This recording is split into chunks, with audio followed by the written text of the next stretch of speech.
So while the slides are coming up, I'll just say, hi, I'm Jim Cowie. I'm the chief scientist at Dyne, an internet performance measurement company. And I'm really pleased to be back here at ENOG, especially in the beautiful city of Odessa. It's my second visit to Odessa, and it's just as nice this time as it was last time. Normally, I speak at conferences about regional internet development, the development of markets, the development of the internet industry in particular countries. And usually it's always pretty good news. You know, the internet gets bigger. You all build the internet so that it gets bigger, and you make more money, and the internet gets bigger. Today I wanted to try something a little different.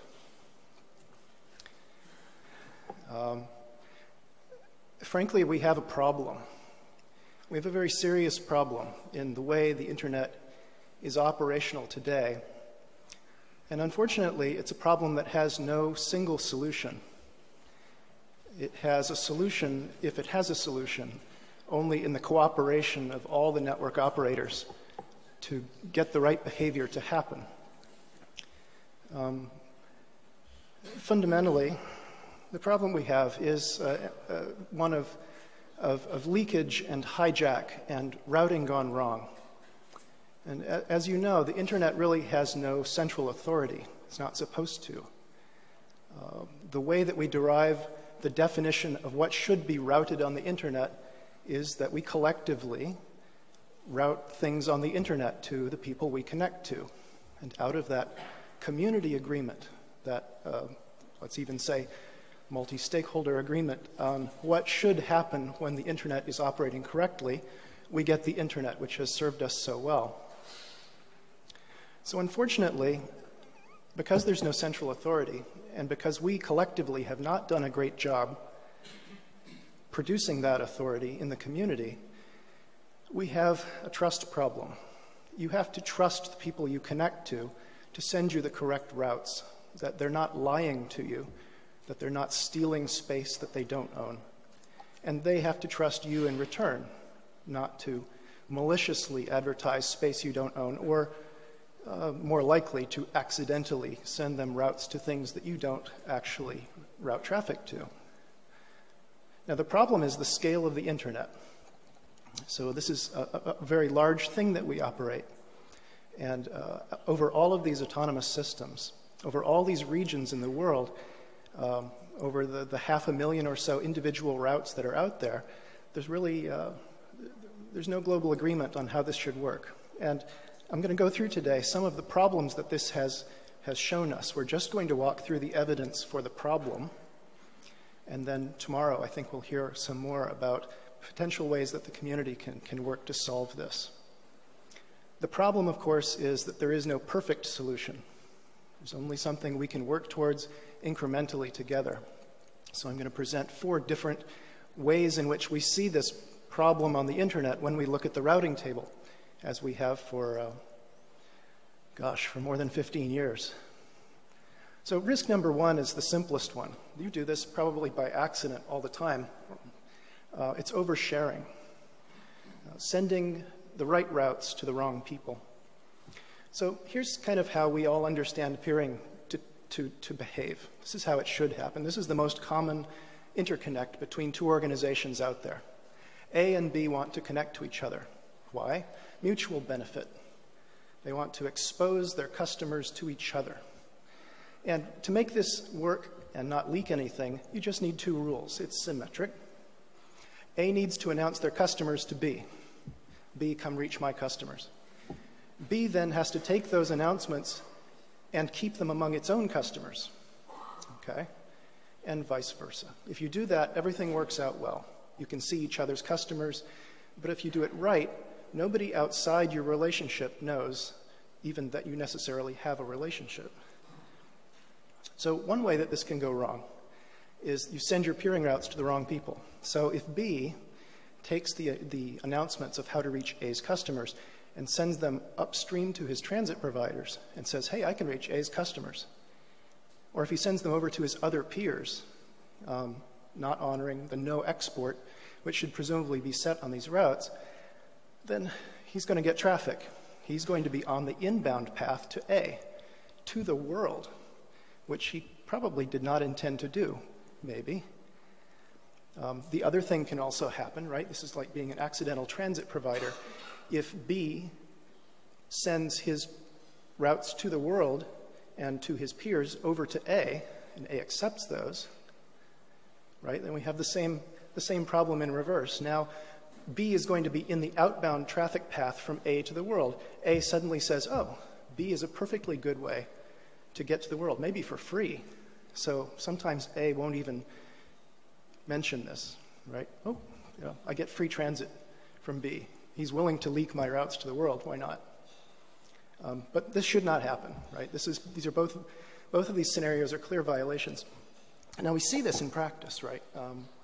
We see that there was a famous example back in 2014 where Vimpelcom, the Russian provider, China Telecom, the biggest Chinese provider, were peers. And here you see them in blue and yellow. And at a particular moment, suddenly we see thousands of prefixes in both directions head out to other peers, right? So if you look at these AS paths with your naked eyes, you see that there are people here like Telia Sonera who are peering, let's say, with 4134, and 4134 peering with 3216. This path should never happen, right? This is clearly a leak. And so there was massive traffic going in both directions. And so we could see this when we see routing anomalies, we go and run a trace. And here's a sample trace where we traced from Moscow back to my home base in Manchester, New Hampshire, in the United States. And it goes from Moscow to Frankfurt. It jumps onto China Telecom's network in Frankfurt. It goes to Shanghai. And China Telecom then looks at the traffic and says, oh, wait, this is going to the United States. Sends it back to Los Angeles. And then it crosses the United States on Cogent's network, and it ends up, you know, at my place of work. So, you know, China should never be in the middle of a communication from Moscow to my house, right? It should never happen. So this is a policy breakdown. This should be obvious if you're monitoring for violations of policy. And if it's not obvious from your policy, you should see it in your latency. This is that event. You're seeing latencies on the y-axis, measuring from various points to various points. And we're looking at the colors reflect who was carrying the traffic into Vimpelcom, in this case, from Virginia, Hawaii, California, Mexico. And you can see these huge latencies that come into place because the path is just not what it should be. It's a detour. This has happened to other people. It's not just large carrier to large carrier. Here's CDN routes, content routes, from Microsoft over a peering link to Vocus in Australia. And Vocus began to leak these routes out to some of their large non-customer peers. So Cogent, Hurricane, PCCW took these routes. So you see the pattern. You can kind of guess what happens, right?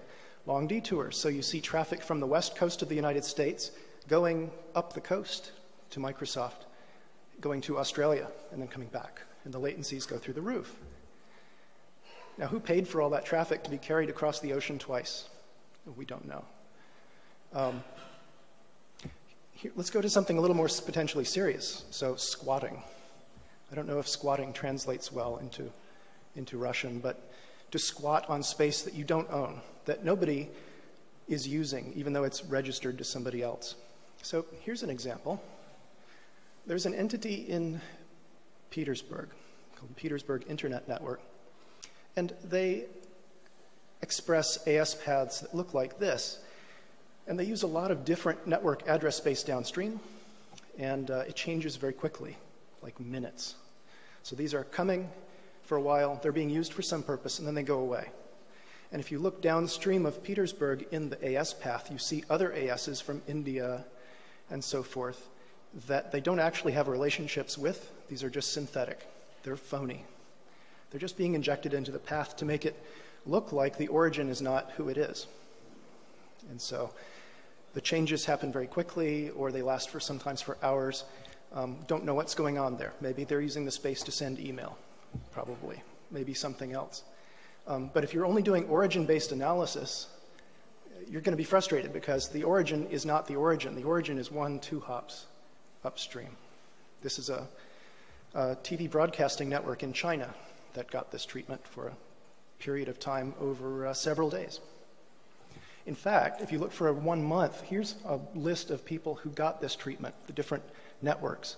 And you can look at the slides online and zoom in, and you'll see that everybody on Earth is covered here. There's probably a dozen different countries, little organizations here and there. What they have in common is that they were not actively routing their space. And so somebody said, oh, it's free for the taking. Synthesize an AS path, advertise it, use it, throw it away. Here's another example. Sorry, this is a small ISP in Ufa.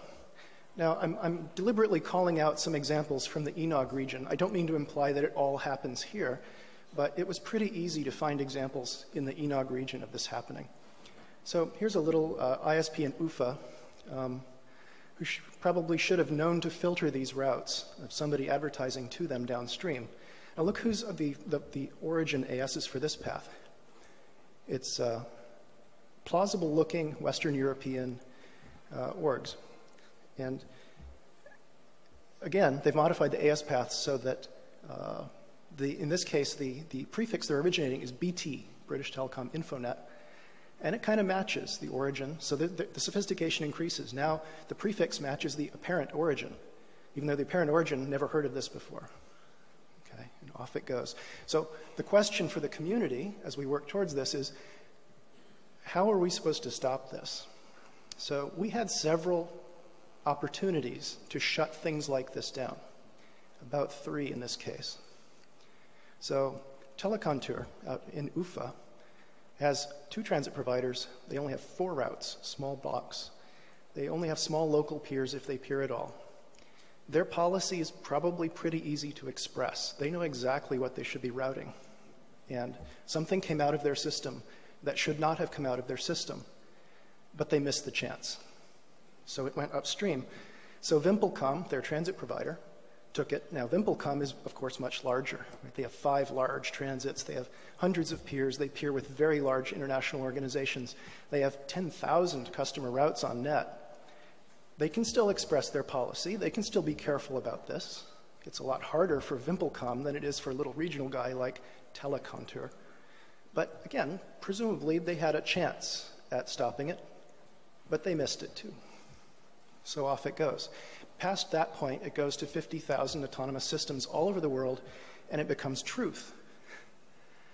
At that point, it's true because everybody believes it. And so that's the problem. Even though this space is not supposed to be routed by these people, there is no registered policy, there's no publication of a fact to support this, it's kind of plausible because the origins were selected plausibly. And even then, probably nobody was looking at all. So this is a real community failure in a sense that we let this get through 1, 2, 3 stages, and everybody in the world believes it. So that stuff ended in November. Some more things picked up in December. As I say, this is accelerating. We see more of this over time. Here in the Ukraine, this has been going on for, well, basically all year. And it's very interesting. So here's a particular example, Brazil home shopping. Right, the effects here are not contained to this region. The effects are global. We've taken space from Brazil that was not being used, a big chunk of space. And here's the path. So if you and I were to look at this path, we say, okay, the origin is Brazil home shopping, 11295, yep, matches the prefix registration, looks good. The next upstream in the path, 10495, 18739, Brazilian, great, we can quit. No, we can't quit, those are all fake, right? The next one upstream is Hetman in the Ukraine, and then the next one is Retin, and then a set of Russian peers. And this was not heard everywhere in the world, it was basically carried only within the ENOG region. And so it's much harder to detect, it's harder for anybody to see this, but it's been going on for quite a while. So that one edge, right, that Retin, the Retin Hetman edge, is carrying a whole set of prefixes that are kind of like simulated reality. And whoever is doing this clearly has a warm place in their heart for South America, because they've picked all plausible, Colombia, Venezuela, and they've picked the appropriate origination that should probably be originating the traffic, and that's how they build the paths. And again, nobody steps in and observes that this is a problem. They don't stop it. Their upstreams don't stop it. There's another risk, and if you were at my right presentation in Amsterdam, you heard an extended version of this. This affects the transfer market. Right now that we're going to hear a lot today and tomorrow about IPv6, we're of course still worried about IPv4. The way that IPv4 survives post-exhaustion is in the transfer market, and it's an entirely new world. And when you buy space, and now we're no longer afraid to call it buying space, you are in fact buying IP addresses, paying for the transfer. The problem is with this kind of routing uncertainty, you have very little certainty that you will be able to take possession of what you have paid money for. And so you can get a resource, pay the money, and still not be able to cleanly route it because other people are doing so in violation of the policy that they should have published, which they didn't. So you've heard this story before. Within RIPE, there have been a lot of IPv4 transfers already. Starting this fall, interregional transfers will start. This will get even more complex. Money is driving this, right? IPv4 space now goes for $10 US an address or so, depending on who you ask.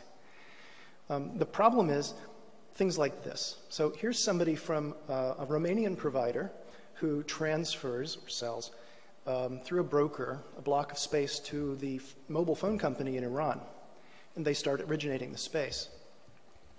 Now the problem is their routing of the space is not clean because Level 3 has already been announcing more specific pieces of this space for a couple of years. Is this in a published policy anywhere? Not one that the Iranians found, not one that the broker found, not one that the seller found. And so you can see that there's a problem here, that the /17 they purchased is not cleanly routable space. There's conflict. And so the Iranian buyers then start breaking the space up into small pieces, right? Deaggregating and advertising more specifics to try to get control of what they bought.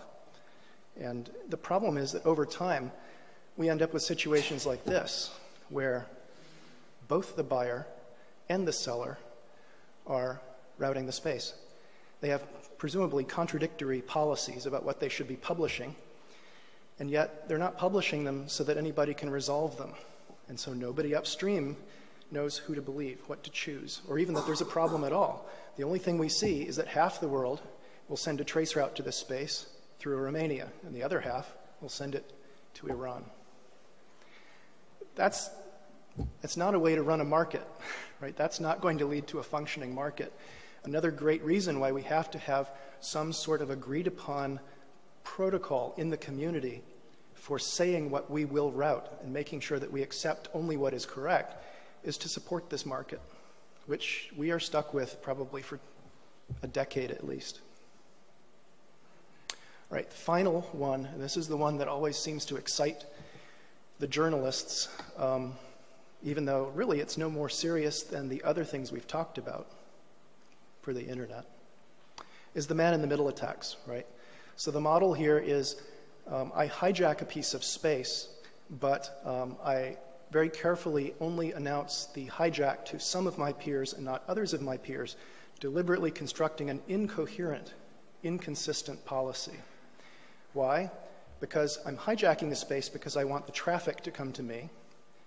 And then after I've got a look at it, I want to put it back on the net to my other peers and have them deliver it to the original recipient. Okay, I've inserted myself into the middle.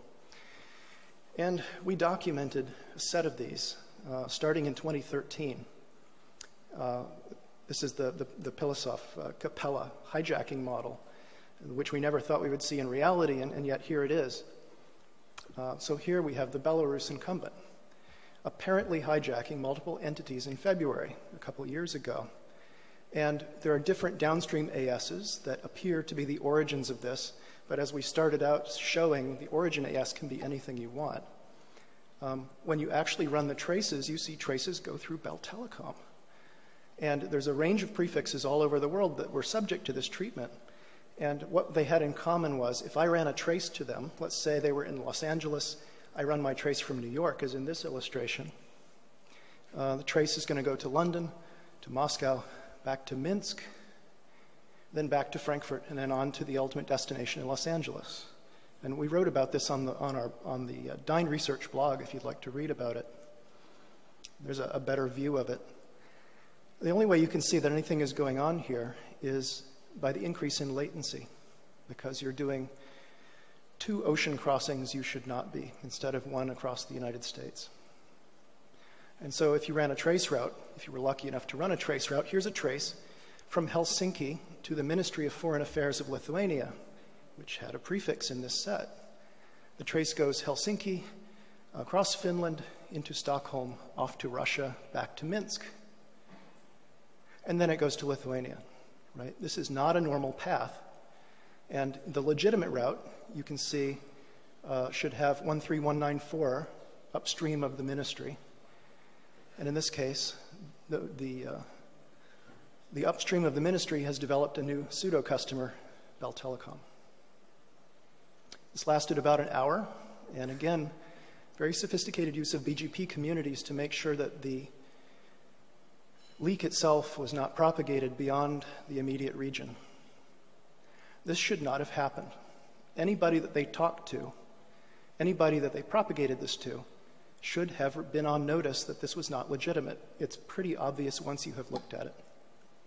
Here's one that's just financial. Somebody took over the service that gives out Bitcoin mining problems. So they took these prefixes, presumably so that they could get people to do Bitcoin mining for them. And you can see the timeline on the right. So interesting prefixes here, hosting things like middlecoin.com. And all the traffic is being taken through a Montreal provider. And people who know Bitcoin, and I don't know Bitcoin very well, but they estimated that the folks who did this with these transient advertisements lasting a couple minutes probably made about $80,000 because nobody was looking. Because there was nothing in place to help us all know that nobody should be accepting this path. Yeah. So here's one, another local one, and this one made the paper as well. It's Vega, reseller of BT, and direct announcement of British Telecom prefixes, right? Prefixes that are normally geolocated in England. They normally trace to England, in this case because they were coming up selectively propagated through Vega. We see trace routes that go from all over the world to Ukraine, and from Ukraine to England. And there were a lot of exciting customers in those blocks, including Walmart and Coca-Cola. They didn't make the newspaper. So that's it. Those are kind of my 4 broad examples of how this can go wrong. And I think I've already given you enough information to show how this happens. It happens because we let it happen, right? There's no control of what can be routed except by all the people who make bilateral agreements with each other, coming to some kind of common conclusion about what we're going to allow over those bilateral connections. We don't want somebody to come in and impose this on us. We want this to arise from the community instead of being imposed from above. It's not even clear who would impose it from above, but I don't want to find out. So I'll just touch on it briefly because Marit Palavirta is going to speak tomorrow at greater length on this topic. But there is a project, and I think it's probably the most promising example of a similar project that I've seen. This was formerly called the Routing Manifesto, which sounds appropriately sort of community patriotic. But basically, it's MANRS. It's an observation that if we had to pick 3 problems to work on, we should probably pick these 3. And all of the evidence that I've shown today is just for the first one. So problems related to incorrect routing information is judged to be one of the primary problems that this will address. The other ones are spoofed source and more general issues of coordination. But I won't spoil the surprise for tomorrow, but just to give a peek at what could be done here. There are some expected actions that roll out, and I'm not going to read it, I'll just present it, right? Number one basically says that you need to have policy and a mechanism to make sure that what you announce is right. Pretty basic. Two, that you have to be able to tell people which announcements are correct, a communications requirement. And then finally, that you also have to be diligent about what you receive, that you have to go through what people announce to you, in this case, your customers, the people who are paying you. If you take their money, there is a responsibility to apply due diligence, to make sure that the routes which come up from your customer cone, from your customer base, are in fact things that they legitimately should be routing to the world. Not only the AS that they represent themselves as, but the address space that they say they can reach. You as an operator, if you are MANRS compliant, are going to have some responsibility to do some checking and make sure that your customers are supposed to be routing the space that your customers are routing. And it's easy to say it. It's much harder to do it. I'm not a network operator, and so I'm not going to go deep into the details of how you should do this in a tutorial format. But I will note that this is one of the probably the single greatest problem that this community could come together to solve, because the impacts going forward are huge. It all runs on trust. We are about to get into some fairly desperate times with the exhaustion of IPv4. Once all the IPv4 space is owned by somebody, the people who need to get transient space to send spam, to do criminal things, is going to get very desperate. And the rate of attacks, hijacks, is going to only go up. The fact that if I accidentally leak a prefix 5 years ago, odds were it wasn't even in use, and that would be okay. Not in exhaustion land. In the time of exhaustion, almost anything you accidentally route will belong to somebody else, and you will be affecting their traffic. So this is potentially quite a problem. I tried to show you that this has to be solved at the edge, unfortunately, because it means there's tens of thousands of you that have to be convinced to implement this. But remember, this gets exponentially harder because of the structure of the internet as we go towards the core. The people who run the very largest carriers at the core have an amazingly difficult time telling whether their enormously large peer is correct in all of the hundreds of thousands of routes that they're sending them. This is much better if we can do the exercise at the edge. So the only thing left, I would say, is that BGP itself records the history of the internet. We've been recording it for a long time.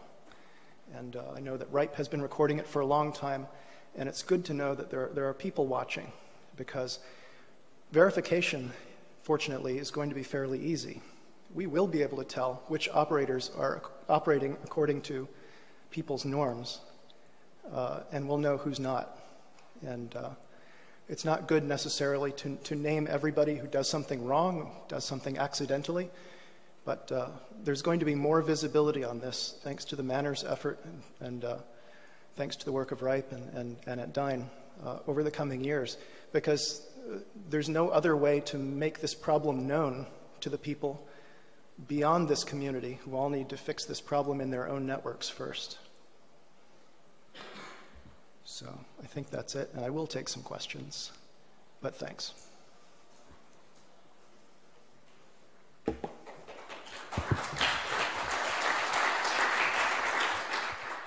Thank you very much. We all desperate need clean and live internet.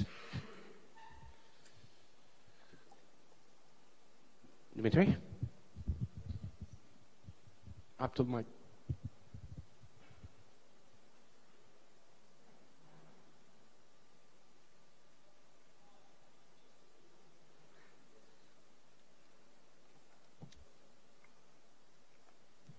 Да. Спасибо.